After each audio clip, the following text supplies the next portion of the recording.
कींझर जूं लहरूं सिंधुअ जा किनारा, मकलीअ जी माठ मोहन जे दड़े जी मिटी अॼु उन आवाज़ खे ॻोल्हे थी जेको पाण सिंध जी मिटीअ माउ जे हंज में हमेशह लाइ सुम्ही रहियो आहे।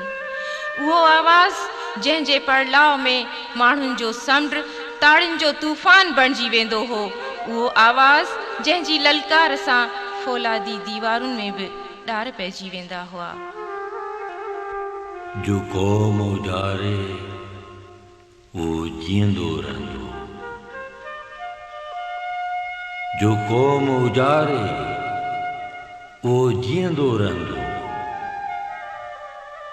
जो आम उजारे वो जींदो रहंदो। मूंखे तारीख़ ऐं तक़दीर ॾिनी पक आहे, जो सिंध संवारे वो जींदो रहंदो, जो सिंध संवारे वो जींदो रहंदो।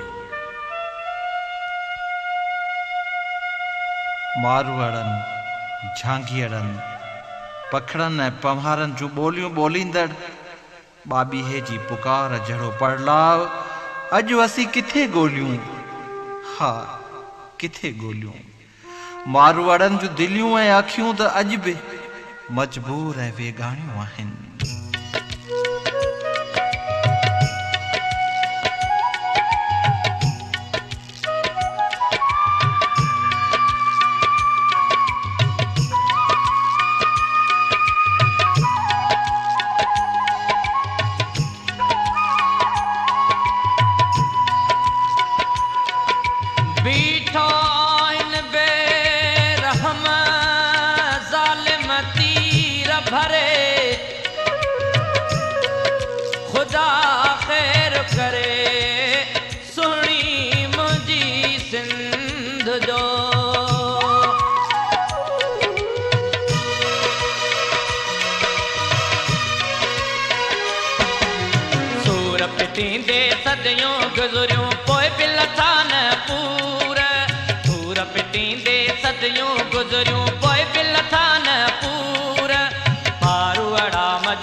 सभिनी खे मां चवंदुसि सच ज़रूर। मारूअड़ा मजबूर मुंहिंजा सांगीअड़ा मजबूर, मारूअड़ा मजबूर मुंहिंजा सांगीअड़ा मजबूर। सूर पिटींदे सदियूं गुज़रियूं पोइ बि लथा न पूर। मारूअड़ा मजबूर मुंहिंजा सांगीअड़ा मजबूर, मारूअड़ा मजबूर मुंहिंजा सांगीअड़ा मजबूर।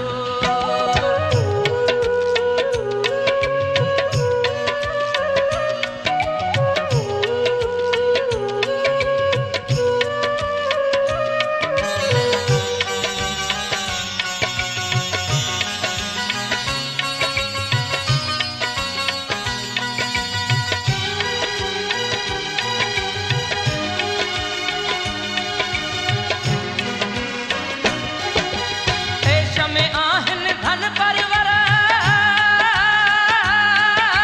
मिस्कीननि ते मारो मारी।